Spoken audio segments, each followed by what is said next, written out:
rien. Mais il n'y a pas comme chez nous, là, tout ce qui est chorégraphie, voilà, c'est là. Et la musique c'est du live au Brésil. Et à Trinidad, les chars, voilà, nous en sommes les chars. Alors, j'ai partagé avec vous un exemple de costume. Donc, ça, c'est à notre époque. Avant, il n'y avait peut-être pas la ceinture par-dessus qui passait. Donc, là, c'est le bas. Donc, vous voyez, il y a quand même du tissu. Hein, il y a quand même du tissu. Il y a ce qu'on appelle le wire bra. Donc, voilà, donc, ce sont des soutiens-gorge avec le wire, donc qui se plient. Et ce sont des costumes un peu plus dénudés. Mais il y a d'autres costumes, peut-être une pièce. Oui, après, il y a des costumes adaptés à toute morphologie. C'est vous, c'est que choisissez votre costume en avance, de manière à être confortablement à l'aise après. Les Caraïbes ne sont pas complexés, donc vous verrez de tout, du dénudé, les femmes en forme, moins en forme, donc vraiment il n'y a pas de...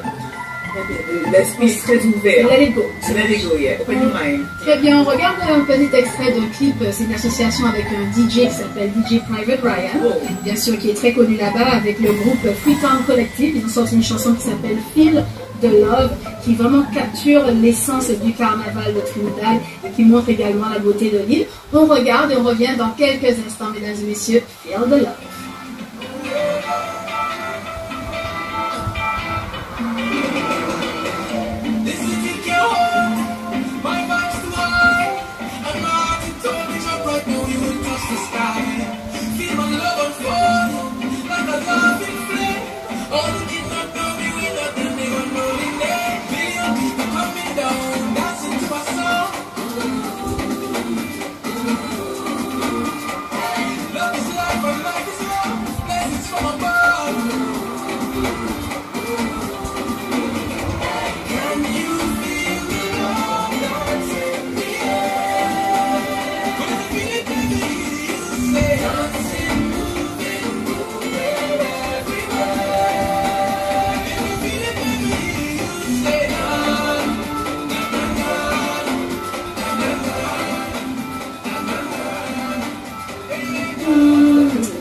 Vous m'avez perdu, alors ça y est, je suis dans les rues de Saint James, là, en mode nana.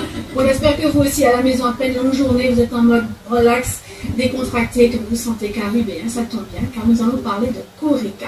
Corica, c'est une association qui existe ici en Guadeloupe depuis 31 ans. Elle a été créée en 1991 et Alain Andrea en fait partie.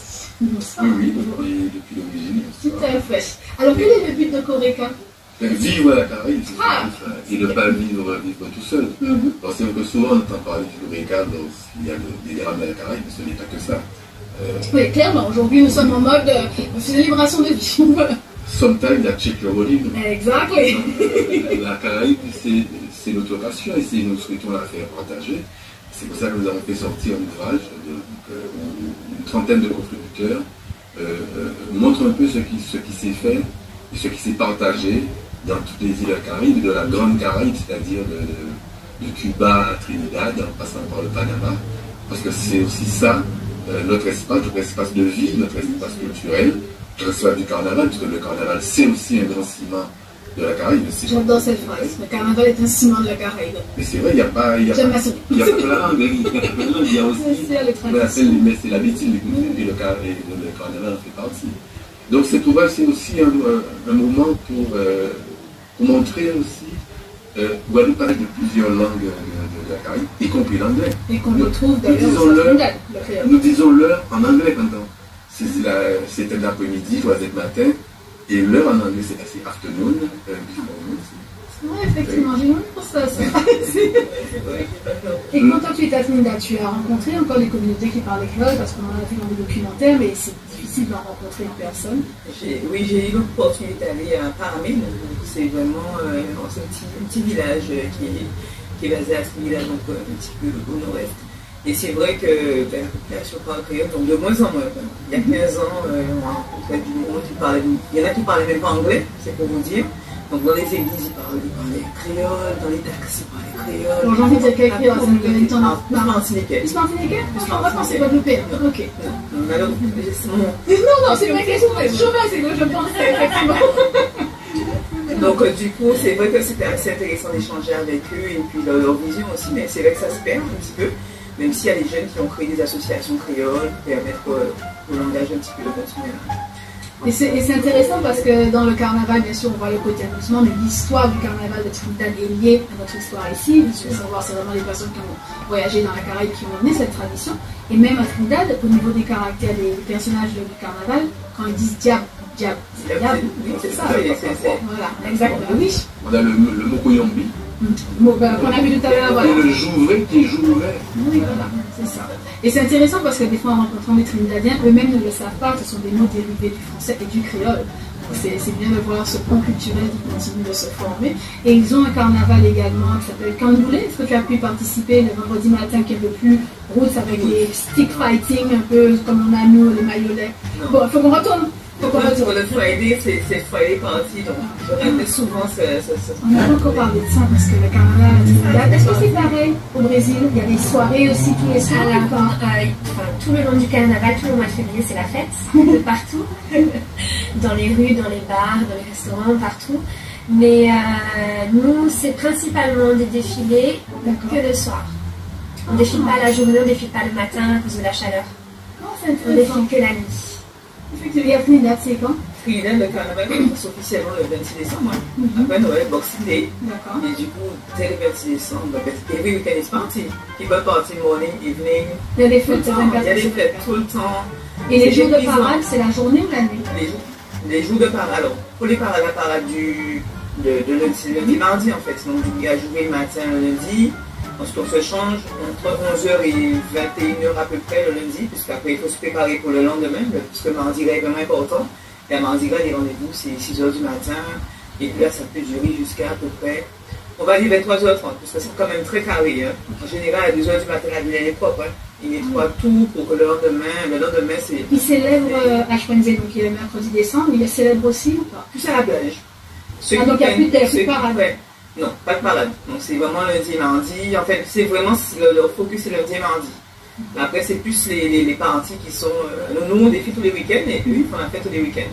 Et au Brésil, on célèbre le mercredi décembre ou pas? Oui, mais on ne fait pas le carnaval. D'accord, donc on le fait pas non plus. D'accord. On fait le vendredi, samedi, dimanche et lundi. Et le grand jour, c'est lequel? Généralement, c'est le lundi parce que c'est les groupes spéciaux qui défilent au Sambodrome. Donc, c'est les plus grandes écoles. C'est qu'on voit les grands chars. Oui, enfin, toutes les écoles dans le Sambodrome qui défilent au Sambodrome ont des grands chars. Chaque école. Petit, en vrai, je me suis tournée vers la pole dance et là, j'ai enseigné. Et en enseignant, impossible de respecter, c'est impossible.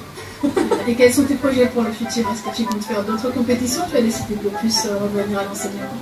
Alors, à la base, c'était pour continuer les spectacles. Il y a eu Covid, c'est ce qui m'a fait faire les compétitions, parce que les compétitions, c'est les premiers spectacles qui sont revenus après Covid. Donc, je voulais rester dans le spectacle pour être plus libre, puisque créer une compétition, c'est 4 minutes, et je me sens limitée, avec des règles, par exemple, je sais pas si vous avez vu les photos, mais j'ai un costume avec des plumes aussi, oui, pour les mondiales. Tout à fait. Parce que du coup, je suis addict vraiment à la musique caribéenne, au carnaval et à la dancehall. Et en gros, j'ai envie de dire danser un peu de manière comme je le voulais dans la rue, au milieu de la rue. Et je voulais exprimer ça en mondial. Donc il y a la dancehall et il y a Feel the Love. On a comme par hasard, c'était pas elle a fait la musique de la compétition de décembre. On peut te suivre sur les réseaux sociaux et voir ces vidéos justement. J'avoue que je ne l'ai pas encore publié. D'accord, on va rester connectés. Quel est ton Instagram? Fadinia Aimé. Fadinia Aimé. Très bien. Une très belle histoire et surtout tombée amoureuse. Elle a vécu en Jamaïque également. Et alors pour la petite histoire, elle a continué la pole dance alors qu'elle est petit bout de chou, parce qu'elle a eu petit bout de chou aussi après le Covid. Et tu continuais donc tes prestations de pole dance enceinte. Exactement. C'était assez incroyable à voir sur les réseaux sociaux. C'est la première compétition, c'est 10 mois après, c'est vrai. Donc tu es devenue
Jangan berbuat.